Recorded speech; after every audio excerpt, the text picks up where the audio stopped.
এই মিষ্টু দাঁড়া দাঁড়া। এই তুই সাইকেলে করে কোথায় যাচ্ছিস?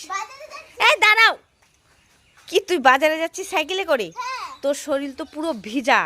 এই তুই বৃষ্টির মধ্যে ভিজলি, এখন এই ভেজা শরীর নিয়ে তুই বাজারে যাচ্ছিস? হ্যাঁ মা, এইবারে ইলিশ মাছ আনতে যাচ্ছি। বাড়িতে এসে পোলাও, ফ্রাইড রাইস, বিরিয়ানি, তারপর খিচুড়ি, তারপর একটু পাঠার মাংস, খাসির মাংস, তারপর মুরগির মাংস রোস্ট বানাবে। ও খুব খাও। কি কাণ্ড দেখো, এই যে জল। হ্যাঁ, একটু আগে অনেক জোরে জোরে বৃষ্টি হয়েছে, সেই বৃষ্টিতে ভিজে এখন সাইকেলে করে যাচ্ছে বাজারে। নাম নাম নাম নাম। আমি নামবো না, আমি যাবো। দাঁড়া, লাঠি আনছি। এই তো লাঠি পেয়ে গেছি, নাম তাড়াতাড়ি নাম। পুরো শরীর ভেজা, ও যাচ্ছে বাজারে। হ্যাঁ চল, স্নান করবি, শুকনো জামা কাপড় পরবি, চলো। না, আমি বাবার সাথে দাঁড়া দাঁড়া, এই যে এই যে এই যে দেখ, এই দেখ, এই দেখ, এই দেখ, আমি চলে যাবো, চলে যাবো। এই দেখ, এই দেখ, এই দেখ। আয় তা, এবার কেন? যাও যাও যাও, তুমি চলে যাও, চলে যাও।